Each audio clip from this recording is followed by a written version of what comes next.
You're listening to Honey and Hustle, a video podcast that inspires the dreamers, creators, and hustlers to make a business from their passions. I'm Angela Hollowell, and I'm a visual storyteller based in Durham, North Carolina. I sit down with creative entrepreneurs, nonprofit founders, and small business owners as they share their stories, the lessons they've learned throughout their careers, and how they've worked to make a positive impact. Hey everyone, we are filming season 3 of the Honey and Hustle podcast live at the Durham Bottling Co. right in downtown Durham. We're about to get into a great conversation, but before we do that, I'd really appreciate it if you take a moment to share this episode with someone who you think might get some value from it. Feel free to tag me on the podcast on social media, and I'll be sure to put those links on the video and in the description below. If you're listening to the show, please consider leaving us a review on Podchaser, Apple Podcast, or Spotify. It helps others find the show and lets me know how I'm doing at this video podcast thing. If you'd like to support the show, be sure to check out our affiliate links, shop our merch, and subscribe to the Honey Pot newsletter and this YouTube channel, all at the links in the description. Without further ado, let's get into it. So for those who are listening and watching, Jason and Cece are the founders of Earfluence and work there currently. Am I saying that correctly? I'm the founder, and then Cece came on board in 2020. Okay. I've been there since pretty close to the beginning. Okay. Yeah. So that was my understanding of your relationship. Okay. Yeah. Well, good. That's awesome. So, Jason, I know a little bit about how Earfluence got started and kind of some of the shows that you guys produce, but can you tell me a little bit about that for people who don't know, and then kind of talk us through the shows that you guys are producing currently and what you guys are excited about right now? Yeah, I mean, and thank you so much for having us on the show. Yeah, for sure. I mean, this space is awesome at Durham Bottling Company, and you're awesome, so I really appreciate you being here, or have us being here. But yeah, it all started, I mean, I got into podcasting in 2017. The company I was working for, I was 10 years into an SEO gig, and I was just getting anxious, antsy. It was like, I don't know what my professional legacy is, and I want to do something a little bit more, and started really falling in love with the storytelling part of things like Serial and Pretend and Startup and how I built this. Mm-hmm. I was like, you know what? I wonder if I can do this. And so I created a podcast for the company I was working for. It was about how our company or how our clients' companies were building up their companies. So great marketing material for them. Mm-hmm. And I was hosting, producing, editing, all those things, and it was great. I loved it. Convinced my wife in 2018 to start a podcast, and she's a wedding planner, and we quickly found that we thought it would be about wedding stories, like all the crazy, bridezilla, family dynamics, all those things. Like we thought it would be about that and entertainment. And what quickly resonated was the actual education part, like how to do SOPs, how to do all these different things to grow your business. And we're like, oh, wait a minute here. Like something's going on. Like this can be valuable for businesses. Like they don't have to be viral sensations to be valuable. Like from the content production standpoint, business development, and just like showcasing your expertise. I was like, okay, I think this is what's going to happen here. And then I started Earfluence in 2019. One of the first clients was Deepak right around here. Nice. And then, I grew that company. Actually met with Donald Thompson, who had a podcast. And he helped us out in the beginning quite a bit in getting this off the ground. And then 2021, we set up a studio at Raleigh Founded. And then 2022 at American Underground. The clients that we're working with are entrepreneurs, thought leaders, businesses that just need that marketing and really value podcasts as a part of their marketing portfolio. Mm-hmm. So that's a little bit about the start of the company. Yeah. So, Cece, when you joined in 2020, how did you hear about Earfluence and was like, yeah, I want to go into podcasting? Like, this is a job. Yeah, so I was studying audio journalism at UNC Chapel Hill at the time. And as much as I loved the stories that I was doing and making, I quickly realized that I went to journalism school to learn that I didn't want to be a journalist. Because it's exhausting and stressful and sometimes really sad. And I don't like any of those things. I don't know many people who do. And so actually, Jason messaged me on LinkedIn and was like, hey, you do audio. Would you be interested in freelance editing some stuff? And I was like, sure. And then come summer, I was still working for the university on their social media team part-time.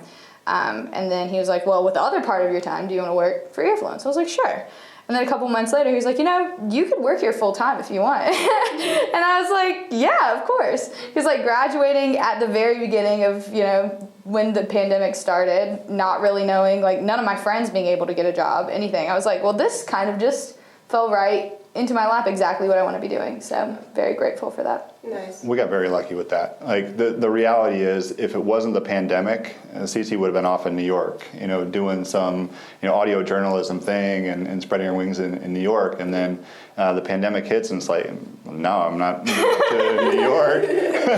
Yeah. So I felt very, very lucky about that. And the first time that we met, we were at a bridal showcase, it was called, at the Merriman Wynn in downtown Raleigh. And we were just getting interviews with couples from there for the Weddings for Real podcast, my wife's podcast. And, I was like, hey, can you video us? Can you, maybe go grab some couples? And I mean, no fear whatsoever. Most people would have been like, I don't know, like just randomly going up to couples and asking them to be on a podcast. Nah, she didn't care one bit. And she was like, all of a sudden she's got the mic doing interviews. And I was like, whoa, okay, we've got to start here. Yeah. Well, I mean, it's all about telling stories. And if you want the story, you got to go and get it. So, I mean, I did learn that in journalism school. It wasn't all bad. She's like, I didn't completely waste it. Yeah, it was definitely worth my time, but it prepared me for something that I didn't necessarily know I wanted to be doing. Yeah. So that brings into like podcasting is still a fairly new thing, for most people, especially in terms of jobs and things like that. I mean, you have like your bigger content houses like NPR and things like that who are hiring obviously for audio people and producers, and Spotify I'm sure is hiring for people to work in that space. But by and large, like companies are like, yeah, I need a podcast producer on my marketing team or whatever. Yeah. That's not really on a lot of people's purview. The other half is like podcast tech, so things like Riverside or Squadcast FM that are like helping you record a podcast and edit it seamlessly. But so when the pandemic hit, you were still pretty new in the business, you were still pretty new with Earfluence. How did the partnership at Raleigh Founded come to be? Yeah, so that's a really good question. And Raleigh Founded, I tried connecting with them early 2020, before the pandemic. And we were doing a podcast called Startup Stage, where it was underrepresented entrepreneurs would pitch to a panel of 4 investors. And it couldn't be like a Shark Tank where, yes, we get a deal here on the spot. It was more like feedback, and my vision for it was, some investors would be excited about these companies, and then the podcast would come out, and then 2 months later, we would do a big live event where there'd be a big check, like one of those big fake checks being handed out. That's the dream.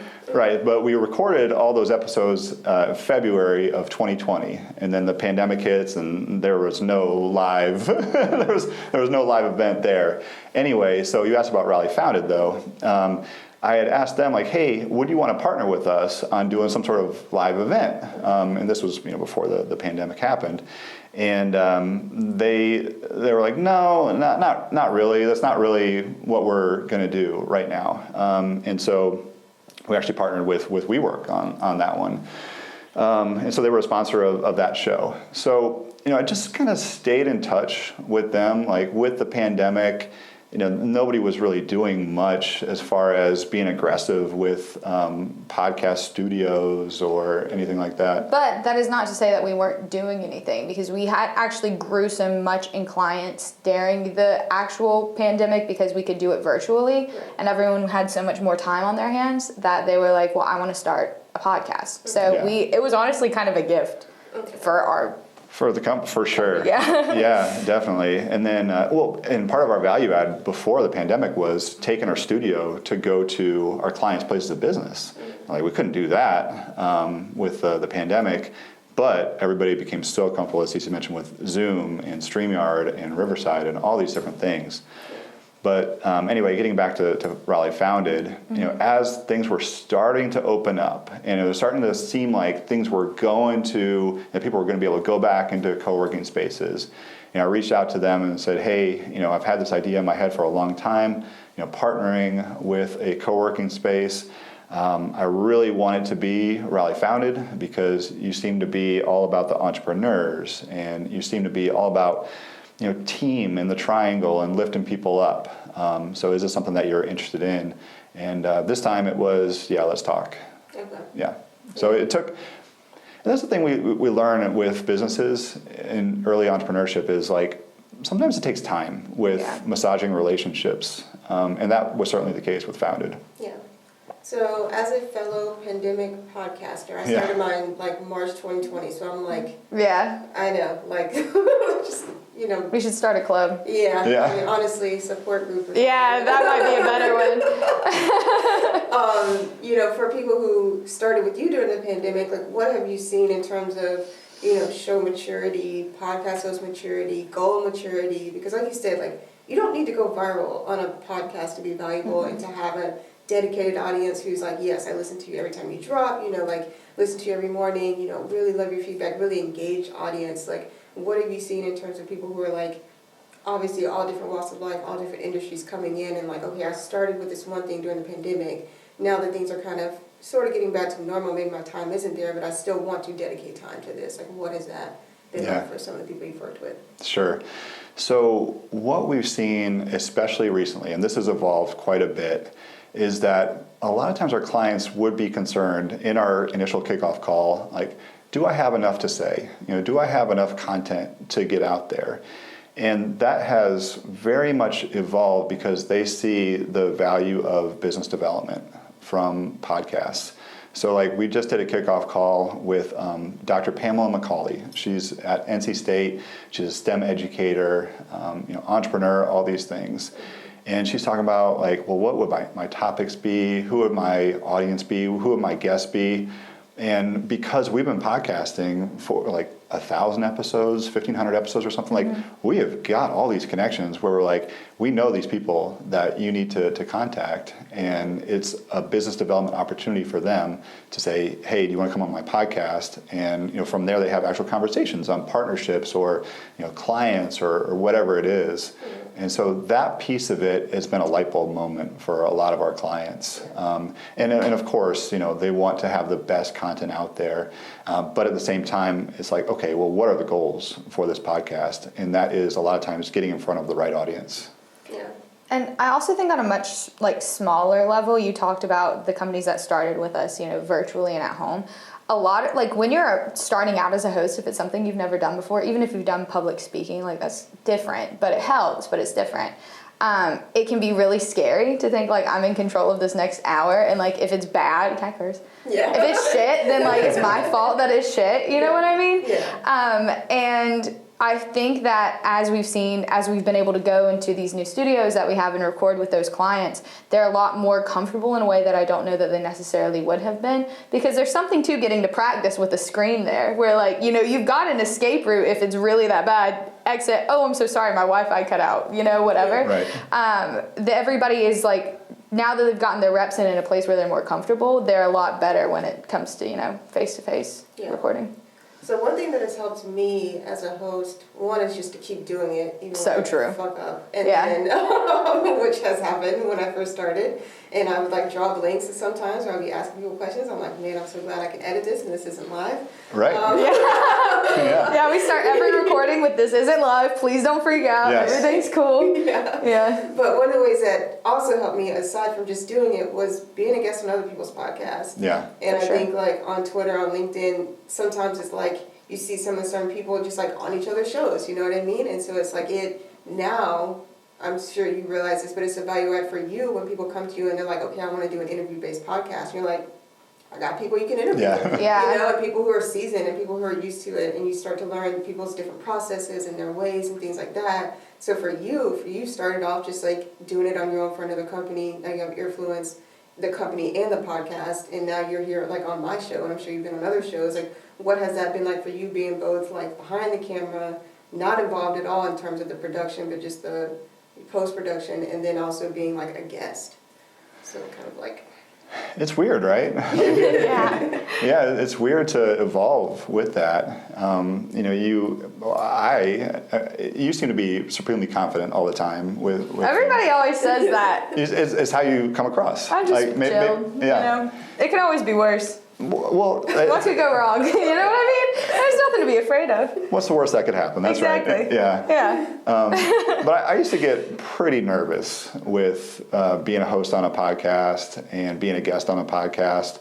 Boy, I remember being on Donald Thompson's podcast, and like I've been producing this podcast forever, and all of a sudden I'm a guest on it, and I'm like very jittery. I'm like, what are these feelings? Like, it's so, but it's those feelings are good to have, and you want to be at least to a degree nervous about it, just so it's important.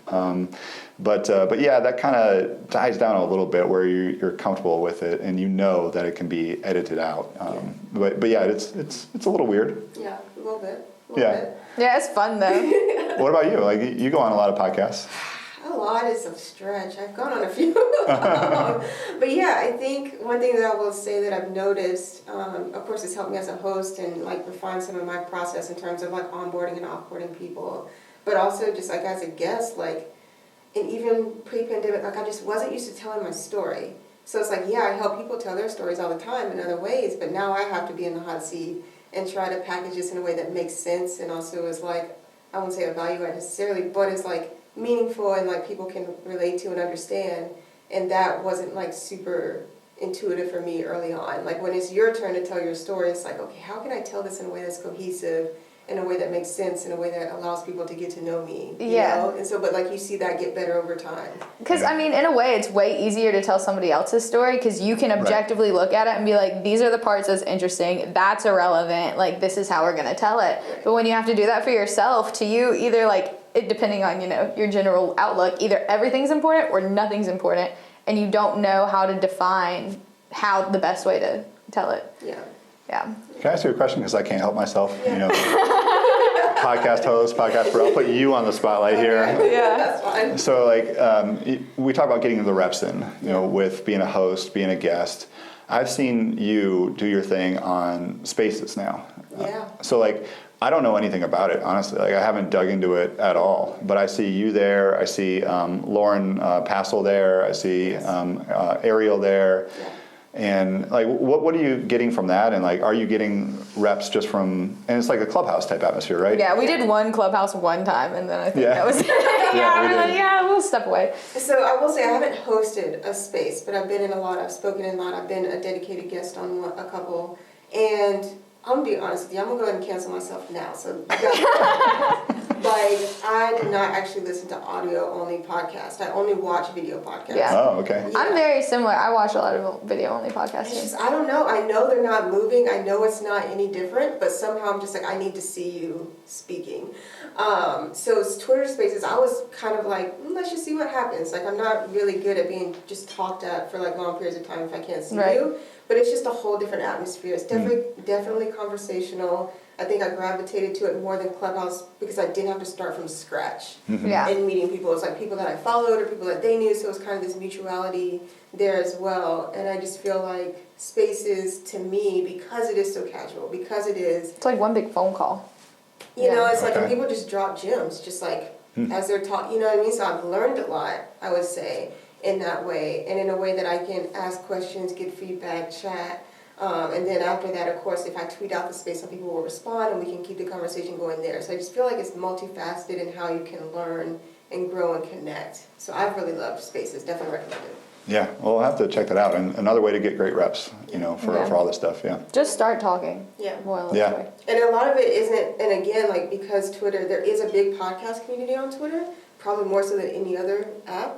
Or social media platform, but a lot of people hosting spaces are not podcasters. So it's like I have that following that community, but I also have all these other people who are like in marketing, in the outdoor space, and things that I also enjoy outside of podcasting. So it's kind of nice to get that mix of people who are all there just to like talk and learn. And that's great. Yeah. Because we're in this little bubble of podcasting sometimes, and it's nice to grow beyond that. Yeah. So Yeah, but thank you for the question. I appreciate being put on the spot. It's kind of fun. Yeah. Tell me more about Honey and Hustle. Like, well, here. But yeah, so going guys on that vein, so you guys have done some live streaming and do some live shows and have gone to events now that it's kind of relatively safer to go to events now and to come back on your grind of like, hey, you're here, let's get an interview in, hey, let's do this. What has that experience kind of been like? Because again, that is part of your original value add was like, hey, we can come to you, we can set this thing up, boom, boom, boom, we got it. So what has that been like, just like getting back to taking that show on the road and creating that live experience that's not, or maybe doesn't feel as curated as coming to the studio at Raleigh Founded and doing like a very contained environment type? Yeah.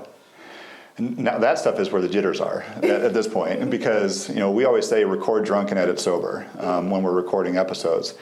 That's not the case with live episodes. Editing. It's like, well, good luck. Yeah.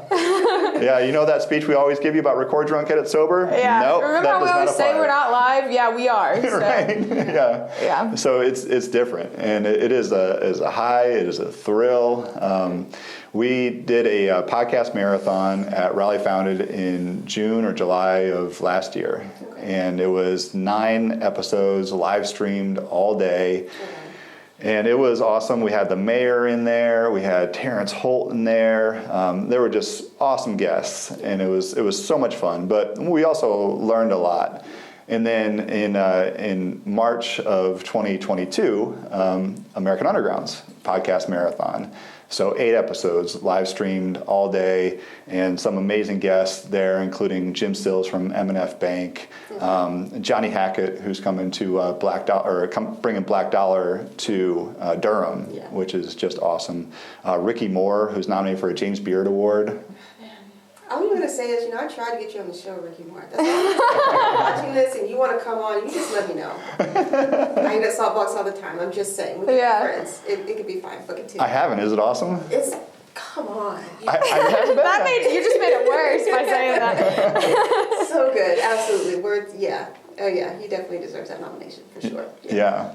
But that's some things where you think about taking podcasts to the next level, and what is that exactly, and how do you incorporate video streams? And you're doing this, with your podcast, right? How do you incorporate video streams? How do you incorporate the live components of it? How do you get your hosts and guests ready? How do you do like creative concepts where we're kind of creating like our own TV station at that point. Like we literally have commercials and everything in between the episodes. And CC put together an amazing shoot with us of welcoming Earfluence to Durham, I guess you could say. And so that went with the top of the episode and then in between each of the episodes. So we think about that as we're not becoming a TV station by any means. No, I don't want to do that. No. I said that at the beginning, yeah. Yeah, but it's like that for a day, right? It is, yeah, for sure. And so it's a lot of fun. It is stressful, but I enjoy it. And, those things that kind of keep you up at night and you're thinking about, it stinks in the moment, but at the same time, those are the things that you remember. Yeah. Mm-hmm. And it's nice to get everybody together too, to like celebrate something. Yeah. So. Yeah. Do you find that guests get nervous when they have kind of like this audience now? Sometimes. It depends on the guest. Okay. I think at the very beginning everyone is, but the more you start talking, the more you forget that there's a camera there and there are people watching you. Okay. Yeah. I would say the hosts are more nervous because it feels like there's more responsibility on their end. Yeah. Where there's no safety net of, can we go ahead and pause here for a second? And they have to think about what the next question is. Whereas the guests, it's not really their responsibility to do that. They're just there and having fun with it. Yeah, that's fair. So you guys, you have commercials, and you've also talked about dynamic ad inserts that you guys have done and do currently with podcasts and with the clients that you work with. And I think, again, going back, podcasting being so new, the creator economy evolving every day, there's probably a lot of people wondering, okay, so how do you make money? Is it just producing? But it sounds like you guys are diversifying with brand partnerships and commercials. Can you tell me a little bit about how you but successfully pitched, like, hey, this is a value add. This may not be the Joe Rogan show, but there's an audience, there's a dedicated audience, and that will, be engaging with this ad. Yeah, absolutely. So, are you talking about how we're making money? Yeah, I was about to say, so how we or how make our money? clients are? You don't have to break down how you're making money. But I guess just like how you're diversifying your income streams as a podcasting company. Sure. Yeah, so there's a few things, and the dynamic ads are really more ads for our clients. Okay. So, when we're talking about their podcasts, we're always talking to them about, okay, well, what are your main calls to action for these shows? What's a success for you?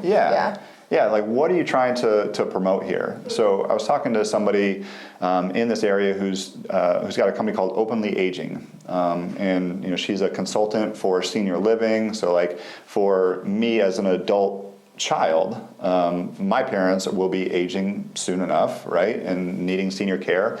Well, I'm busy. Like, how do I make sure that they're getting the right care? And this is what she does. And she was asking me, like, well, how do I monetize this podcast? And it's like, well, we're not going to sell ads for this show. The ad is you in your business. It is, here are the courses that I'm putting out there. The ad is, I'm available for speaking. The ad is, hire me as a consultant. So those are the ads that we're putting in to these shows for the most part. I look at it like with my wife's podcast. So her podcast, Weddings for Real, on episode 171 now, top 1% of all podcasts. We used to do ads for Cara Vitamins and Squarespace. HelloFresh, yes. Yeah. All right, so and we we would get these HelloFresh boxes, and we were responsible for actually taking videos of like, whoa, cool, HelloFresh, this is amazing. And like, I'm sure that was so comfortable to do. Oh my gosh. And HelloFresh, it's great if you're, just a couple or single, but with kids who like chicken nuggets, like it's not the best thing. And it does not take 20 minutes. Like there is a learning curve. Anyway, I digress. Sorry, HelloFresh. But anyway, so we were doing these ads and it was taken away from the message that we wanted. And so we were getting paid for these ads, but it was like, wait a minute here. No. We want people to pay us, not HelloFresh. Right, yeah. The call to action is, I'm a consultant. And the call to action is sign up for the Planner's Vault. And the call to action is, I'll be speaking at this event.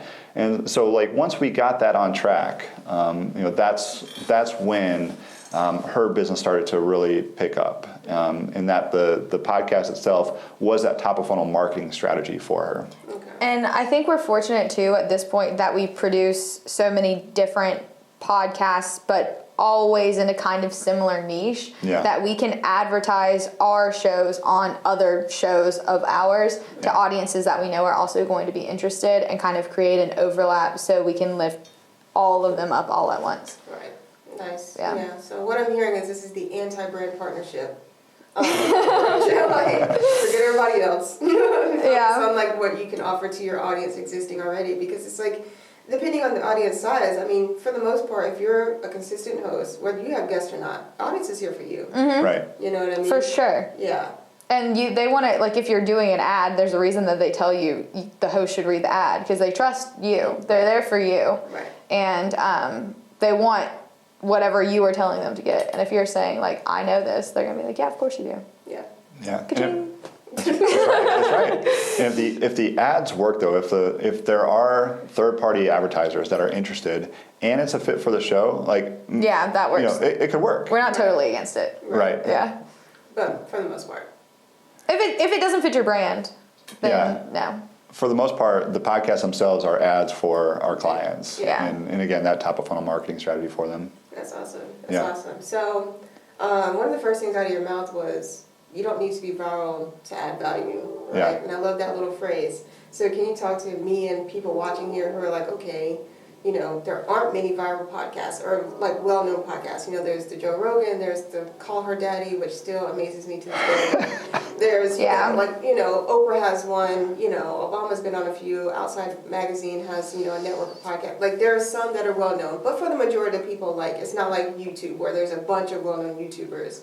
Like that dichotomy still exists there a little bit. So can you talk to me a little bit about just, for people who are like, okay, I'm starting a business, I'm comfortable with audio, maybe not video. I see that social audio is becoming more and more of a thing. What are some things that I should think about when it comes to like creating a show that is going to be valuable for me and for my business? Can I start here? I know you keep starting. Go for it. I have something to say for this one. The internet is everyone talking all of the time. Everyone has a thought, an opinion, an idea, or whatever to share. And if you let that discourage you from doing something, then you're completely missing out. Because everybody else is going to be there no matter what. So you might as well get on there and say whatever you need to say. Because at least some people are going to hear it. And what's important is your audience, the people who care about your topic, are going to hear it. It's not necessarily that everybody in the world hears it, because with peace and love, not everybody in the world cares about your topic. And that's okay. But if you're reaching the right people, it doesn't necessarily matter how many people you're actually reaching. Yeah. I feel like but the numbers can be discouraging for a lot of people. I've definitely seen that in the podcast space where people have been going at it for, a year, 2 years, 3 years, 5 years. For sure. Man, I've never hit like certain major milestones that I thought I was going to hit by now. My show isn't monetized. I'm doing all this work and labor for free outside of the other things that I'm using to pay myself essentially to dedicate this time to this. So I think it can be... Views can make you depressed. Yeah, numbers and analytics and everything on the internet makes you depressed. It can be very discouraging for people who want to start, because they're like, well, not a lot of people are listening or watching, and so it's like, what value am I really getting, even if I am pitching myself as my own ad, Like, have you had those kind of conversations with people? Obviously all your podcasts are successful, but, it takes time to get there, it takes time to get an audience. Sure. Yeah. So Chantal Allen from WR TechWire was asking me recently, podcasts are seemingly ubiquitous now. And to a degree, that's true, because there are so many podcasts. But at the same time, there is a lot of blogs too. And this is going to be something where people need a podcast just like they need a website, just like they need a blog to showcase what they know, and create content from that podcast. To the frustration of the audience building, that can be really tricky. Now, for a business, it is showcasing what you know for sure. To an individual, I was talking to Aaron Califato from 7 Minute Stories, and he's got this amazing podcast about 7 Minute Stories. And he was talking about I don't do ads for my podcast, and it's a lot of work. But the reality is, this is something that has kept me employed, because employers will look at this content and be like, oh, wow, look at this, what this guy can do. And so he's been able to keep up and differentiate himself from other people, other candidates, because of his podcast and his amazing storytelling. So he's a storyteller for his business, and that's perfect for him, because his employer can see, oh, wow, look at what this guy can do. So there's a lot of reasons to have a podcast for both a business and from a personal standpoint, even if it's not a viral hit. Yeah. I think in many ways for individual creators like myself, I didn't do this strictly for my business. It's kind of like a separate thing that just became its own life form, I guess. Something to do in the pandemic. Right, yeah. And then it just grew, and you meet all these people, especially with an interview-based podcast. You meet so many people, you form so many great connections, because now they can put a face to a name, they understand you, they work with you. So sorry. I got you.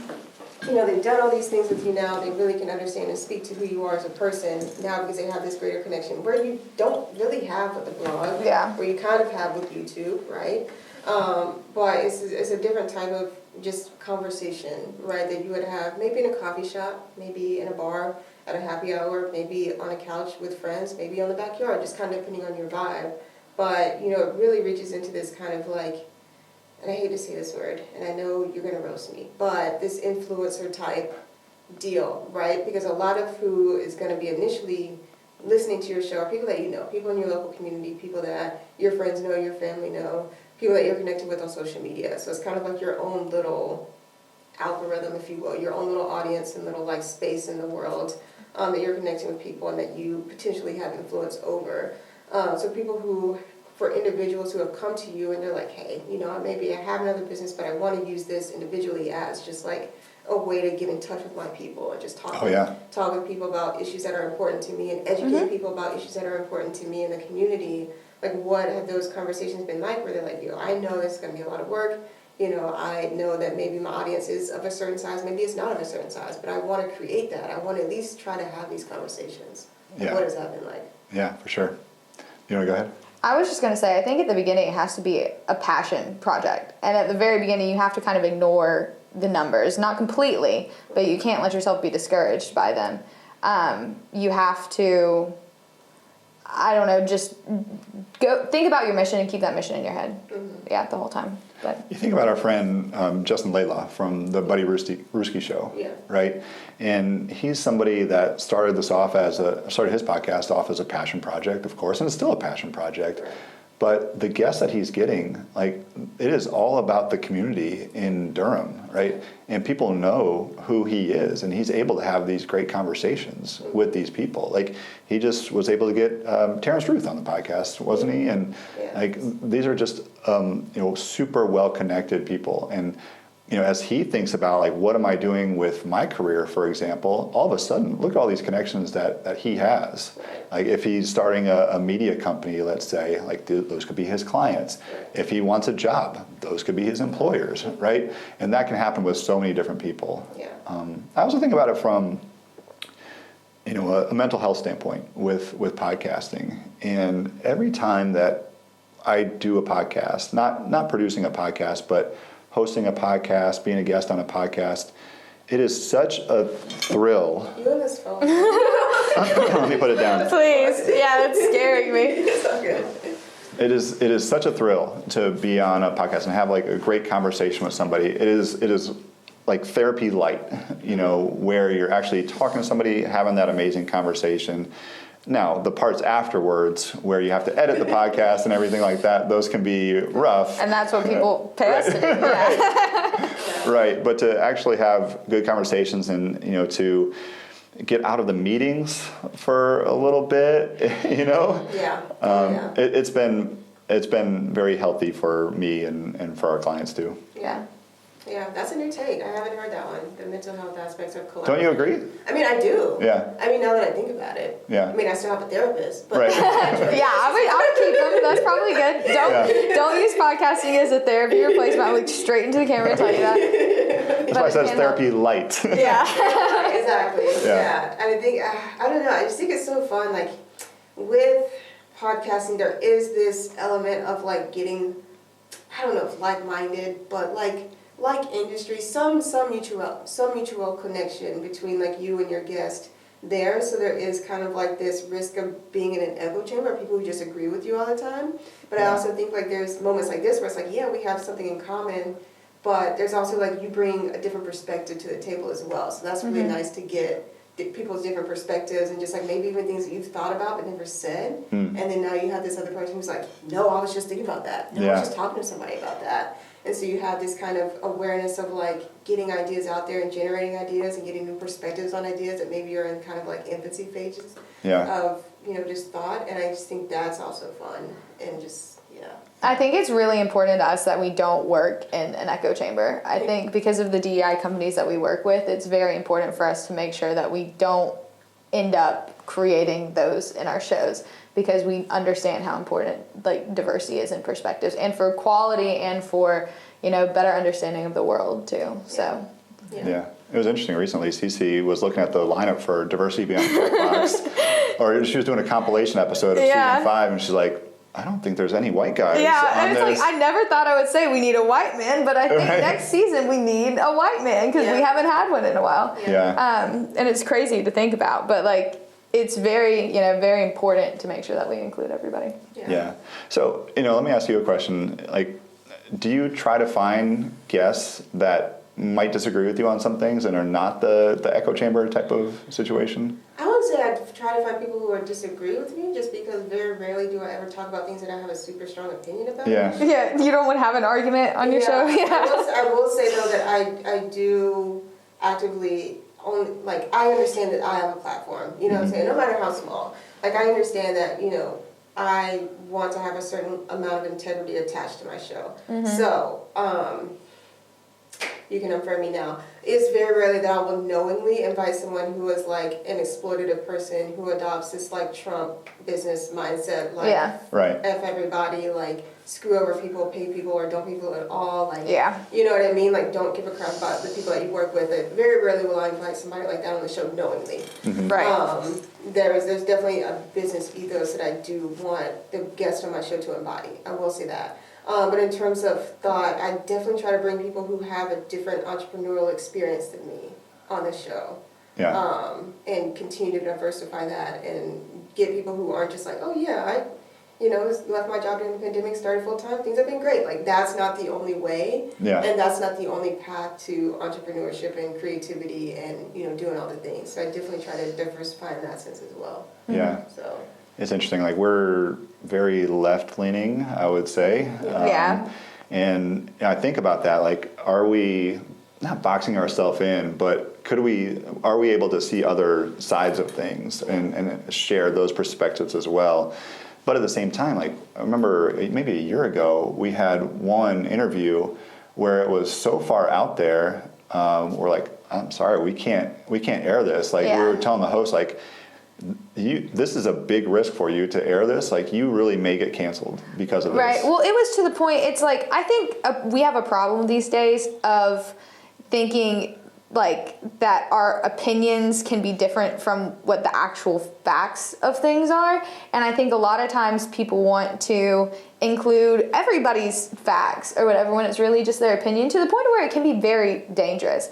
And so I don't think that we should not talk to people who are different than us, because then we'll never grow. But I do think that we should make sure that we're all reading the same book. You know what I mean? Like we're all seeing and understanding the same things. How we feel about those things can be different. Yeah. But when it gets to the point to where it's like you're literally at a different library, like that's an issue. Yeah. I don't know. And it's also hard because it's like there are some people who have incredible businesses who are also just like not people who care about the environment or who care about like the people that they work with or care about doing things that they like, you know what I'm saying? It's just like get it by any means, and it's just like, okay, maybe not, actually. And I also like to think that doesn't necessarily mean that we're too left-leaning. I think that means we're kind people who care about things, and we want to be around other kind people who care about things. And I don't think everything is about politics, despite the fact that we tend to make it that way. Right. Yeah. No, for sure. I mean, like, I don't know, we could probably go on about this all day, and I don't want to politicize this by any means or whatever, but like, when it comes to, and this specifically being a business show or anybody who has a business and is doing a podcast for their business, it's like, okay, what do I want to be known for? Like, who do I want to be known for associating with? And that, unfortunately, is becoming an increasingly important question because we are seeing businesses get roasted to the ends of the earth. Yeah. Spotify, for example, getting roasted to the ends of the earth for having people that, may have been offensive, who don't care about certain people, who have been dismissive of certain people on their platforms. And it's like exclusively. Yeah. You know what I'm saying? And so it's like, in some ways it's like you do have to think about like, well, what, message am I really sending by having certain people on the show? Right. Yeah. Yeah, and one of our pillars is celebrate diverse voices. So we need to make sure we do that. But then we also want to make sure that we're telling amazing stories.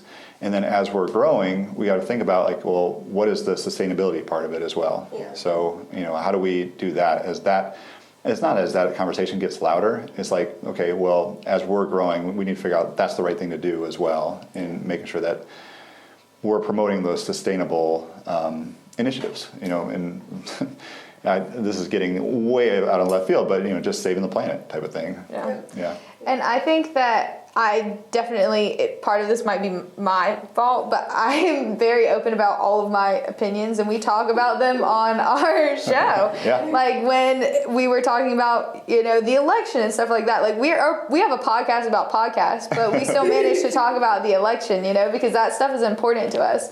And I think that as people, we want other people to know like what we stand for and things like that. Yeah, I actually had somebody, a prospect, reach out to us and then listen to our podcast and call me out on some of the things that we said and said, I don't think we're going to be the right fit. And I'm like, Cool. That's okay. Yeah. Glad you understand who I am. Yeah. We had this conversation. And honestly, like, it saves you a little bit too, because the people who don't like what you stand for will talk. I mean, you probably wouldn't have that great of a time working with them anyway. Yeah. I don't know. That was definitely something that I had to come to grips with when I first started the podcast, because I started in March. George Floyd uproar rising happened in like May. So it was like very quickly, I was like, okay, do I want strictly business people, or do I want a certain type of business people like on my show, and like not just businesses but like nonprofits and like social enterprises and like different like facets of business, like really honing in on that. And I think that just comes with time too, you know. And one thing I always tell myself, because like I've done it, I've looked at my list and like, okay, I don't have a Latino person on here, like I need to change that. I don't have an Asian American person on here, I need to change that. Like I don't have as many men as I do women, I need to change that. And sometimes I just come to grips with the fact that, like, you know what, like, in terms of being exclusionary or being, I don't know, true to myself or left-leaning, whatever you want to call it, like, there's always been an audience for people who are not like me. Mm-hmm. Oh, for sure. You know, so it's like I don't feel bad when I say things like I want somebody who cares about the environment. Or like I want people who care about the people they work with on my show. Like, I feel like care about people you work with bare minimum. The bar is on the floor at that point. Like, listen, the bar was set. It was beneath the floor. The bar is in the basement. But that's like the thing. It's like there's always been an audience for people like that. Yeah. They're just not for me. You know. For sure. That's okay too. Yep, definitely. Yeah. Well, I